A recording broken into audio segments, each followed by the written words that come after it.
So there's no way to counter a culture of believing prayer and intercession. And in fact, there's no desire for me to counter a culture of believing prayer and intercession because I have every reason to believe that 4C's leadership is committed to prayer and intercession and practices that at least as frequently as I do.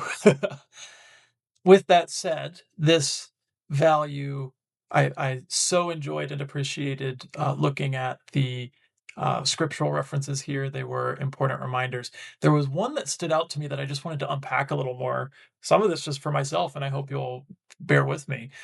But in Hebrews 13:15, I like how it has this chain of causality. It keeps having verbs, or it keeps having statements that force you to look back at the prior verse until we get to the point. But it's so the verse that's cited in this value is on this values webpage is through Jesus, therefore, let us continually offer to God a sacrifice of praise, the fruit of lips that openly profess his name.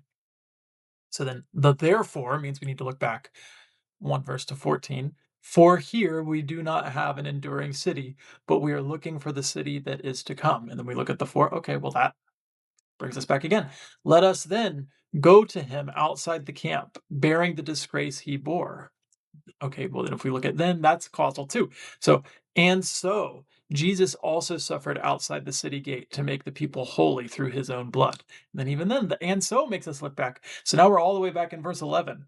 The high priest carries the blood of animals into the most holy place as a sin offering, but the bodies are burned outside the camp. And I'll just continue reading forward.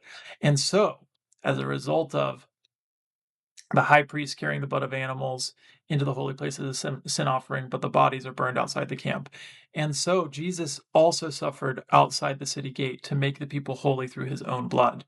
As a result, let us then go to him outside the camp, bearing the disgrace he bore. For here we do not have an enduring city, but we are looking for the city that is to come. And then that leads us to the verse that's originally cited. And so I think that that paragraph beforehand is vitally important because again and again, it drives home this contrast between the worldly, essentially places of structure and community and institutions, religious institutions, civic institutions, and a city that we wish would endure, and cities that are fortified by gates. Um, there's this contrast between this and the eternal city, the place where bodies are burned outside, the place where Jesus suffered, the place outside the camp where there's disgrace. And it is apparently there, and it's apparently in that light that we have a city that is to come. For we do not have an enduring city, but we are looking for the city that is to come.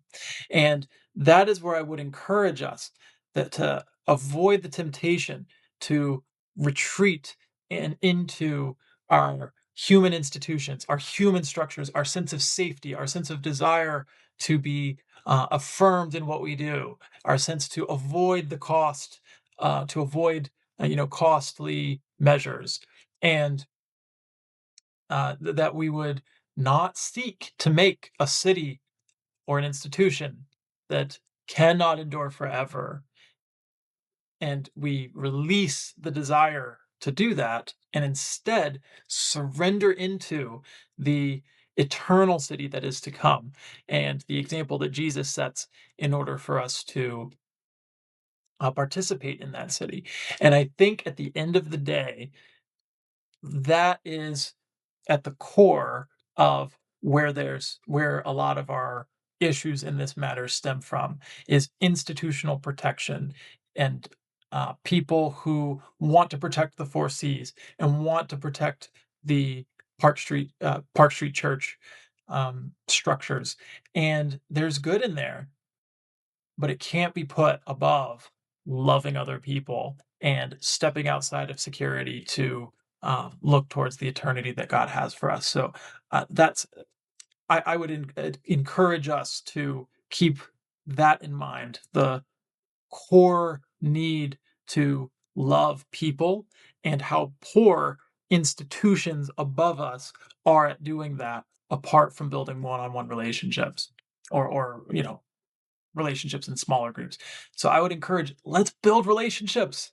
Let's break down some of these barriers and silos and I'm higher than you attitudes or behaviors, and let's just serve together.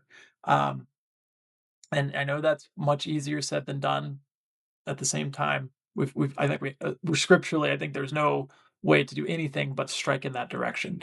So with that said, that's enough on the Four C's values at this time, and we're going to continue on to a bit of a discussion on some of my backstory and how that informs my commitment to some of the actions that are unpleasant for many of us.